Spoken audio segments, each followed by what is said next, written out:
ایران کے حملوں میں ہلاک ہونے والے اسرائیلیوں کی تعداد 27 ہو گئی جبکہ 600 سے زائد زخمی ہو چکے ہیں۔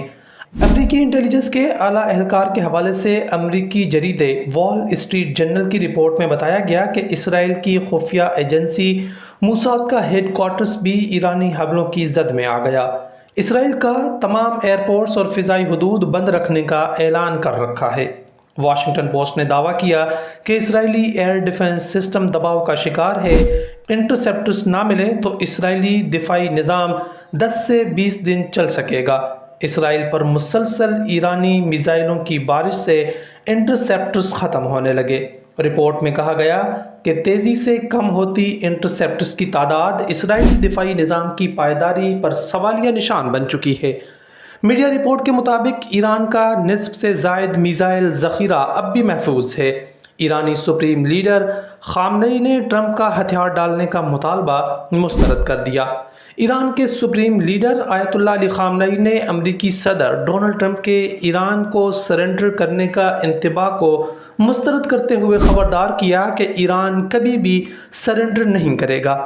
خبر رساں ادارے کے مطابق ایران کے سپریم لیڈر آیت اللہ علی خامنئی نے سرکاری ٹی وی پر قوم سے خطاب میں کہا ہے کہ امریکہ کے کسی بھی فوجی کارروائی کے سنگین اور ناقابل تلافی نتائج ہوں گے۔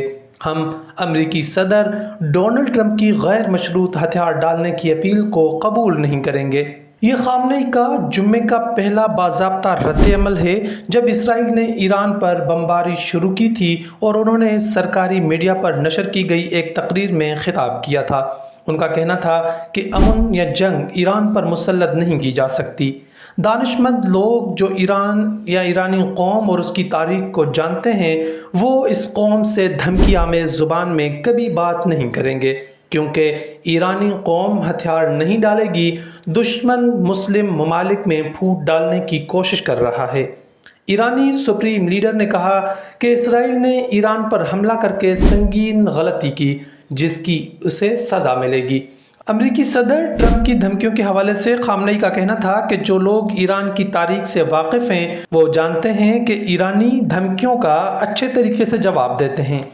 ایران کی جانب سے مسلسل حملے کیے جانے کے بعد اسرائیلیوں نے زیر زمین پناہ گاہوں میں مستقل ڈیرے ڈال لیے ہیں۔ ایران کی جانب سے 13 جون کے بعد مسلسل میزائل حملوں کے بعد تل ابیب سمیت گرد و نواح کے اسرائیلی شہریوں نے زیر زمین بنائی گئی پناہ گاہوں میں مستقل سکونت اختیار کر لی۔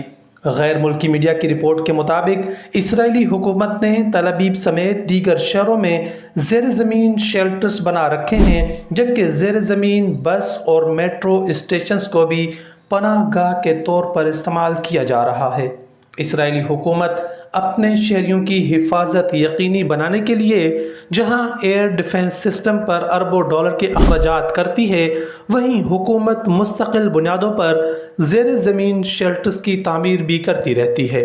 اگرچہ اسرائیل بھر میں زیر زمین پناہ گاہوں کا نیٹ ورک موجود ہے، تاہم اس کے باوجود اسرائیل کو ہزاروں شیلٹرز کی کمی کا سامنا ہے اور تقریباً 26 لاکھ اسرائیلی شہری محفوظ پناہ گاہوں تک رسائی سے محروم ہیں۔